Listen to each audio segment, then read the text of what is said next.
Hey, this is John with Second Moonshot. So I was just going to go over my suction table. So let me kind of move this over here. So that's the suction table. I'm just going to do a quick intro, try this out. So a customer brought in, wanted me to correct some water damage on. It's not that old. It's actually just parchment. It's not animal skin parchment or anything like that. It's just kind of like you might get in a stationery store nowadays. With some type of diploma printed on it, but they had water damage on the bottom that you can see here, and the lady wanted me to correct it. I do some, I'm beginning with the poster restoration, but I do a little bit more on the conservation side with the paper conservation. I've done a little bit more there. So I know I've had a lot of chemicals, and I have a lot of the techniques down to do that. But one of the things that I really needed for this job was to have a suction table. And so I decided I was going to build one. So I'll kind of go down here. So that's the suction table, and it probably cost me, man, a little over $100, probably closer to 200 with the parts that I never used.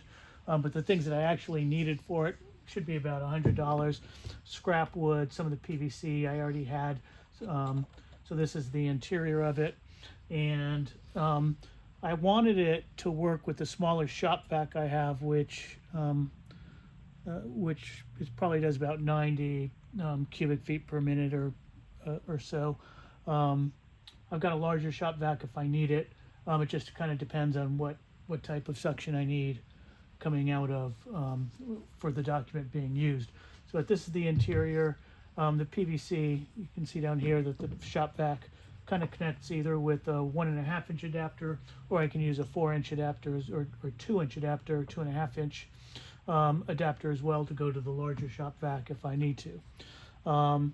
It does allow the vacuums are single speed, but we can control the flow with both of what the 2.5 and the 1.5 have bleeder valves that we can use to adjust the rate of vacuum on that. The hardest thing out of all of this, quite honestly, was drilling the 1,700 holes with the hand drill, and then that's the top. You can kind of see, I don't know if you can see it or not, but there's a lot of holes in there. They should all be kind of cleared out from here. So this one looks like it might be kind of plugged in. There we go. And after that was all done, I basically sanded it down because I wanted it to be very smooth as the vacuum went over it, so that the suction with the papers wouldn't create any indents into the paper or anything like that. Got a little area here to store extra drill bit if I need to punch any of the holes open. If I see that they're closed up, you can use the drill bit to kind of go through and pop those out if need be. So the intent was, because of this size, in order to get the airflow distributed, there's 6 holes that go, actually 8, because there's one on the end of each of the T pipe, to get the vacuum to be distributed across the plenum. These supports here are actually epoxied into the bottom. The whole bottom is covered with epoxy to make it as water goes through there, I'll be able to wipe it down pretty easily. And that gives us a nice even flow going into it. Now, as you put a document on here to do the vacuum, typically you're gonna mask off the areas of the sheet that you're not using. Actually, I'll go with a smaller. We're doing a small sheet of paper here. Then you'd mask off the areas of the plenum that you're not using, as such.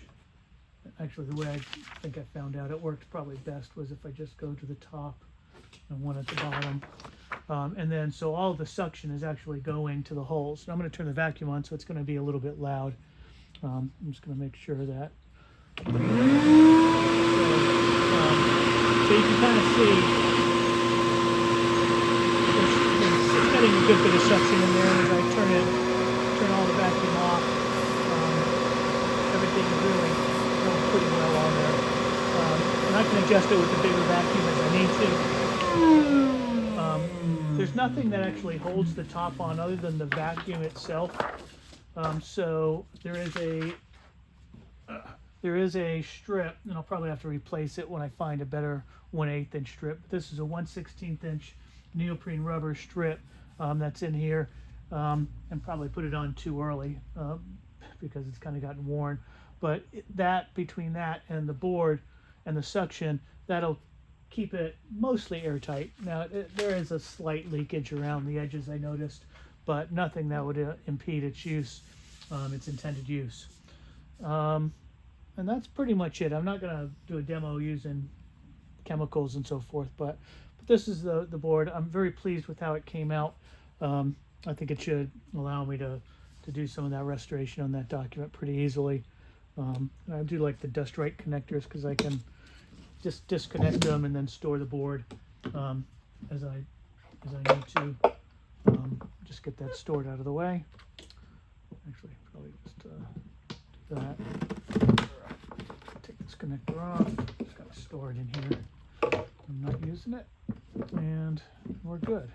So anyway, I do have the blog entry talking over the basics of the build, but Gemini actually helped me do most of it, at least deal with the throughputs, the rates, and what I needed, the whole layouts, and how far apart the holes needed to be, etc., etc. So, you know, most of the ones that you saw out there were actually for CNC routing and molds for prop sets, where they'd come over it, heat a plastic up to 300 degrees, and then put it over some type of a mold. And those are the vacuum tables. So this one was used, this is more intended and using the techniques that are used by, you know, kind of Library of Congress and those libraries that do restoration and conservation work for paper documents. So that's it. So a little long, but thanks.